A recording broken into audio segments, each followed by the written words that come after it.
My name is Jim Estes. I'm a professor of ecology and evolutionary biology at the University of California in Santa Cruz, and I'm very happy to be here today to be talking to you about the ecological function of apex predators in nature. In part one of my lecture, I provided a conceptual foundation for what the questions are and how we have gone about trying to answer those questions. In part two, I'm going to give you a particular case study. I'm going to focus on sea otters and kelp forests. And I'm doing this because this is work that my lab has been engaged in for the last several decades. So this is an outline for part two of the lecture. Firstly, I'm going to explain or describe to you the food webs, the key species. Second, I'm going to tell you a little bit about the approach that we have used to understanding the importance of sea otters in these kelp forest ecosystems. And then lastly, I'm going to run through some of the findings from the work that we have done. The food web. Sea otters are the apex predator in many coastal kelp forest ecosystems in the North Pacific. Sea otters feed on sea urchins feed on kelp. Kelp is what we call a foundation species. That is, many other species in the ecosystem depend upon it either for habitat or for food or for primary production. So many other species are linked into the ecosystem by way of the kelps themselves. The approach. How have we gone about trying to understand the importance of sea otters in these coastal kelp forest ecosystems? It's actually very simple. We have used history as a large natural experiment. So the blue line in this illustration shows the range over which sea otters historically have occurred in the North Pacific Ocean.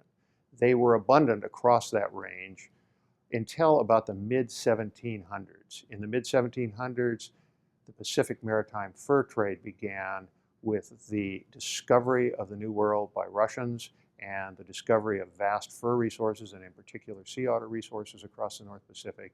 And that began a long period of overexploitation and extinction of sea otters throughout most of their range. This illustrates the nature of the Pacific maritime fur trade and emphasizes that the Pacific maritime fur trade was the perturbation that we have used to understand dynamic process in this system. The blue line is shown again on this slide. That shows the historical range of sea otters, and the little red dots are the locations of known surviving colonies at the end of the fur trade, which was over in the early part of the 20th century. At the beginning of the fur trade, there were probably at least 1 million sea otters across the North Pacific Ocean, possibly many more. By the end of the fur trade, there were well under 1,000. And those few remaining animals occurred in a couple of isolated colonies. These colonies were protected by international treaty in 1912, 1913, right around that time, and they began to recover. Subsequently, animals were taken from these recovering colonies and they were relocated to other parts of the historical range in an effort to repatriate the species throughout its natural environment. And that's shown by the green dots here. So the red dots and the green dots represent places that otters have been reintroduced, and all of the places in between are places where they once occurred but no longer did occur. All we have done is simply compare the places where they occur with the places that they don't occur, and we have watched places that have become recolonized and how those ecosystems have changed as otter numbers have built up through time. These are the locations where the work has been done: the Aleutian Archipelago, Southeast Alaska, and Vancouver Island. And as I mentioned before, simply what we have done very simply is look at areas with and without sea otters within these large areas, and we have contrasted places through time as the abundance of otters has waxed and waned. So what are the findings? Very simply, if you look at places where otters are abundant, what you see are abundant kelps and relatively few sea urchins. And if you go to nearby places where otters once were abundant but are now gone, you see abundant sea urchins and virtually no kelps, as shown on the right here. Amchitka Island, these photographs were taken in the early 1970s. Amchitka Island was a place where otter populations had recovered to what we think was their natural historical abundance. Shemi Island, which is several hundred miles to the west of Amchitka Island, otters were exterminated on Shemya, and they had not repatriated or recovered on Shemya at the time these photographs were taken. So you can see visually here very clearly and simply what the differences are between a system with and without sea otters. So what's going on here? What is going on here is what ecologists call a trophic cascade. That is, otters are having a top-down limiting effect on urchins. Urchins are having a top-down limiting effect on kelps. By adding otters into the system, it removes the urchins or reduces the urchins, thus releasing the kelps from control by urchins. So we have in a system with otters abundant kelp, and we have in a system without otters abundant urchins and relatively few kelps. So that's it. But what are some of the broader implications of this? Well, the broader effects of this that I'm going to tell you about today largely spin off kelps and what happens when we have systems with and without kelp forests. And I'm going to tell you about 3 or 4 little vignettes of effects that spin off of this trophic cascade that are what we call indirect effects of the trophic cascade. I'm going to tell you about how that is manifested in the abundance of fish. I'm going to tell you about how it's manifested in the behavior of various other consumers. I'm going to tell you about how it influences what we call the primary production of the coastal system. And I'm going to tell you how that feeds back or has an influence on the physical environment through the sequestration of carbon dioxide through the process of photosynthesis. These are some data from a study that my colleagues and I conducted several decades ago, in which we took baby mussels. Mussels are what we call filter feeders, and these are young mussels that were grown out at Friday Harbor Labs, the University of Washington, translocated to the Aleutian Islands, and outplanted to islands with and without sea otters, and thus to islands with and without abundant kelp forests. And what you can see here is the difference in growth rate over a 1-year period. The dark bar showing the growth rates of these filter feeders in places where otters are abundant, and the light gray bar showing comparable growth rates in comparable habitats where otters are absent. And what you can see from this is that the growth rates of these filter feeders are about twice as high where otters are abundant compared with where they're absent. And why is that? It's simply because the primary production, the abundance of autotrophs, these photosynthesizing kelps, is much higher in systems with otters than in systems without otters, and therefore this consumer, the mussel in this case, that is eating material that is being provided by the primary producers grows more rapidly where sea otters are abundant compared with where they're absent. These are data on the abundance of fish. Again, the dark bar showing information from places where sea otters are abundant, the light bar showing comparable information from places where they're absent. And what you can see from this is that the measures that we have of fish abundance indicate that they're almost an order of magnitude greater where otters are abundant compared with where they're absent. This is simply because these animals depend upon kelp for habitat and food. Kelp is more abundant where otters are more abundant, thus fish is more abundant where otters are more abundant. These are some data on the diet of another species of consumer in these coastal ecosystems, in this particular case a seagull, Glaucous winged gull. And let me just explain a little bit about what the data show. In this particular panel, what I'm showing you is the relative proportion of fish versus invertebrates in the gull's diet between places where otters are abundant, those are the black data, the black bars, and places where otters are absent. Those are the light bars, the gray bars. And what you can see is that when otters are abundant, these gulls feed almost entirely on fish. When otters are lost from the system, they forego feeding on fish to feed on the now more abundant invertebrates. These are some comparable data on the diet of another consumer in the system, in this particular case, a bald eagle.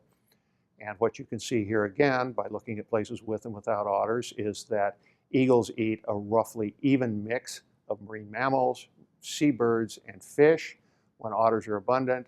And when otters are lost from the system, the proportion of marine mammals and the proportion of fish in their diet goes down, and the abundance of seabirds goes way up. So the overall composition of the major things that they feed on is linked to the effects of sea otters on this coastal ecosystem. Lastly, I want to tell you a little bit about some recent work that we've done on the potential sequestration effect of this trophic cascade, that is the enhancement of primary producers by sea otters on atmospheric carbon dioxide. And why would we think that to be an interesting thing to look at? Because carbon dioxide is the material that fuels photosynthesis. If you have a plant species in the system that's more abundant, one might expect that the rate of photosynthesis is going to be higher, and therefore the drawdown of carbon dioxide from the environment and the surrounding oceans might be greater.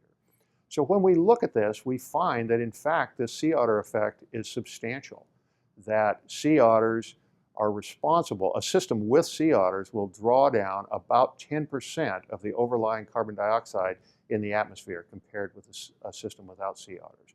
Or if we put this in a slightly different context and ask the question, how much of the increase in atmospheric carbon dioxide that has followed the onset of the Industrial Revolution might this accommodate? It's about half.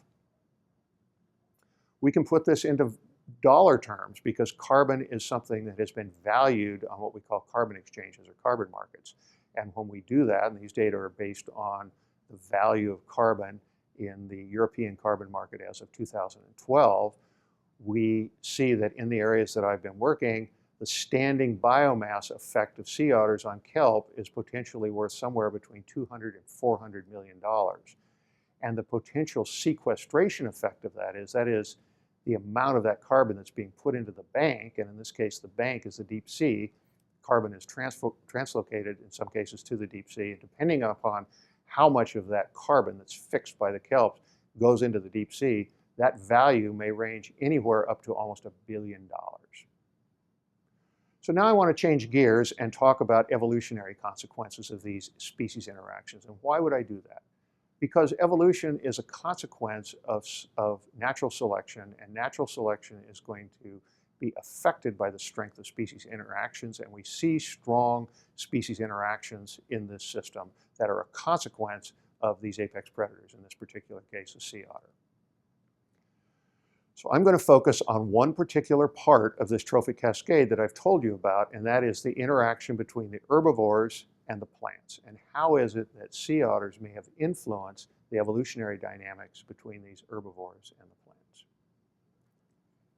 We can see from this illustration, and from what I've told you before, that in systems with sea otters, the strength of the interaction between the herbivores, that is the sea urchin in this case, and the kelps is going to be very weak. And when otters are lost from the system, the strength of that interaction is going to increase substantially. So how might we approach the question of what were the evolutionary consequences of this interaction? The way my colleagues and I have done this is simply by looking elsewhere in the world where there is a kelp forest that evolved in the absence of sea otters. So we chose to do this in the southwestern temperate Pacific in the area of Australia and New Zealand, which has a very physically similar system to the North Pacific in that it's a cold water system that has fleshy macroalgae that are very similar to kelps, but it lacks a predator on the sea urchins in that system and the other grazers like sea otters.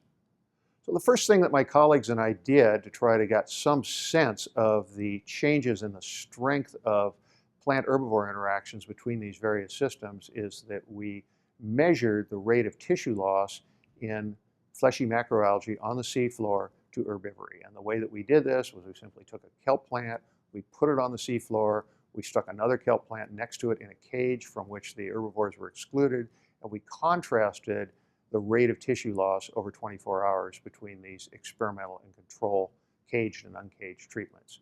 The data that you see here are the relative differences between grazing intensity in different parts of the world. So on the very far right, you'll see data from Shemmy Island, which I told you before is a place where otters are absent in the North Pacific.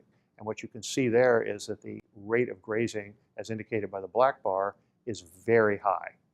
If you go over to the far left-hand side of this graph, what you will see are comparable data done from the exact same sort of experimental protocol at Amchitka Island, where otters are abundant.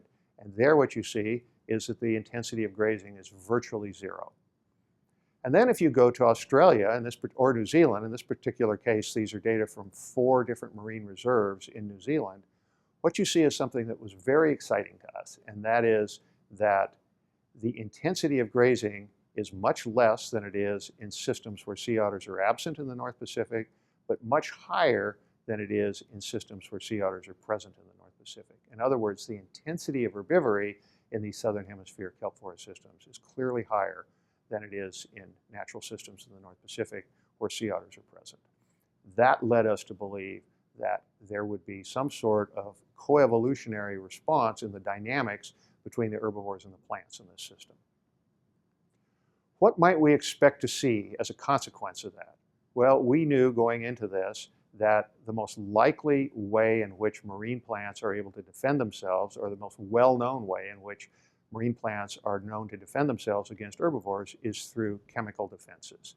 And in the case of brown algae, the kelps and the things that are related to them, the common group of compounds that does this are compounds called fluorotannins. And I've drawn the molecular structure here of one of those fluorotannins. There are many other molecules, and categorically they seem to pretty much act the same way in terms of the way that they affect herbivores in these systems.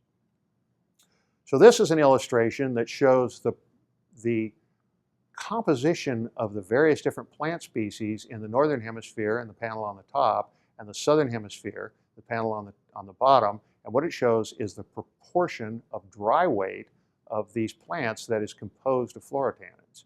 And what you see in contrasting these two different areas of the world is that the composition of the plants in terms of fluorotannin concentrations is radically different between the North Pacific, where they're very uncommon, and the South Pacific, where they're very abundant. So the overall average percent dry weight of fluorotannins in a southern hemisphere kelp species is about 10%. In the northern hemisphere, it's less than 1%. The next question that my colleagues and I asked was, how are the herbivores in these two different parts of the world reacting to these fluorotannins? So this was a little bit tricky because there are lots of other differences between the plants, and so it wasn't simply a matter of looking at the rates of grazing. What we had to do was isolate the compounds and then subject the herbivores to diets that varied only in the composition of these secondary compounds. So what we did was we took a green alga called ulva that every known herbivore in the marine environment likes to eat. It's very poorly defended, very nutritious. We freeze-dried this stuff, we ground it up, and we put it into little agar discs, and that's what you see here. So these agar discs are then the grazing model that we exposed to the various herbivores. We were then able to manipulate the concentrations of fluorotannins in these discs and thereby look at how the fluorotannins, in isolation of everything else, was influencing the grazing rate of the herbivores. And all we did was simply build these discs using different fluorotannin concentrations from different plants, and then look at how herbivores in the northern and southern hemisphere responded to varying concentrations of fluorotannins. And here's an illustration that shows the results. So what you see here are a whole bunch of data. It's fairly complicated in terms of there's a lot of material here, but just keep in mind that the big NS values are indicative of no effect of the fluorotannins, and the little stars indicate that there was a significant deterrent effect.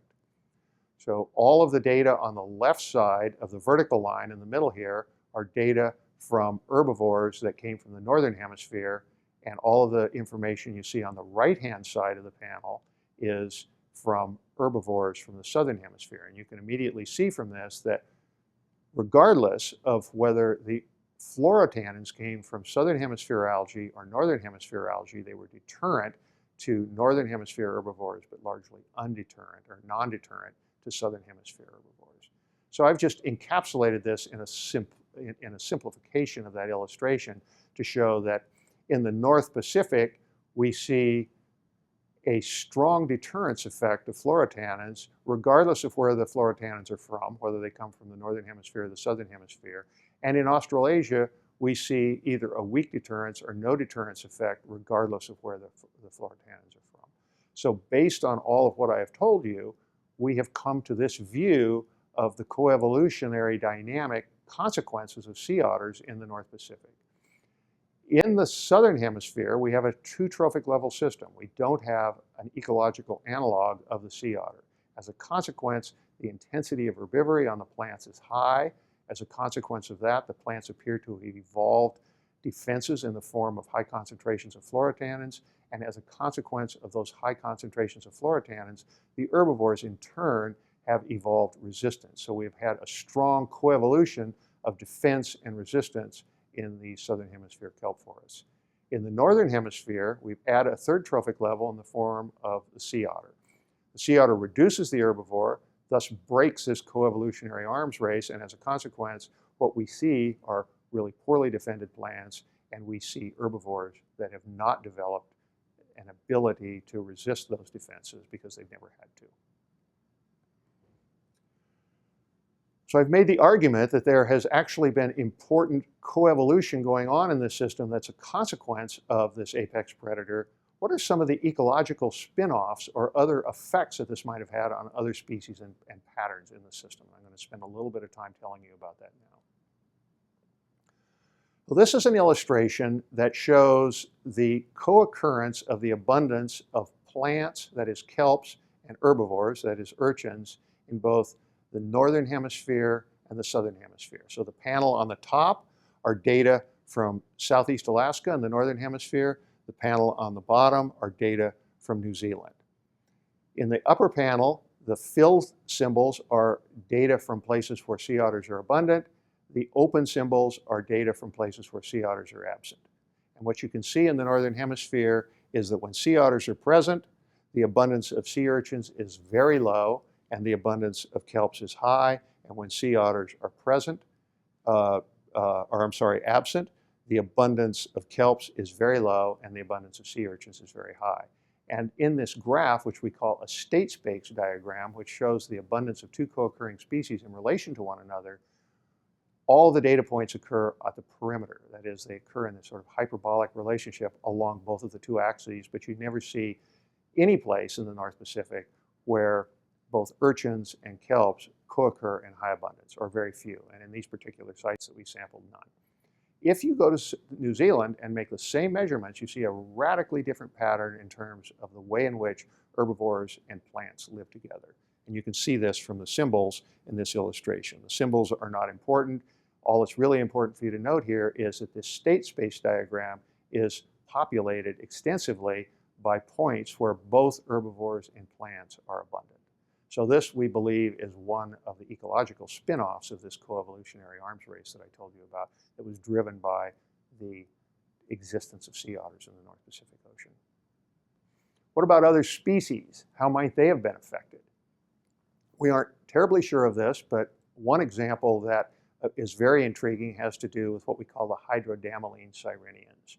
So the Hydrodamaline sirenians are a lineage of manatee-like or dugong-like creatures that are fairly closely related to tropical dugongs in the tropical Pacific. So dugongs, as you may know, are seagrass feeders, and they live in the tropics. But with the cooling of the poles, what happened was that a lineage of that family of dugongid sirenians formed what are called the Hydrodamalines, and the Hydrodamalines radiated into the North Pacific, and they became kelp feeders. And what's interesting about this particular radiation of mammals is that the only place in the world that occurred is in the North Pacific, and the only place in the world where we have a flora that seems to be good for herbivores to eat is also in the North Pacific.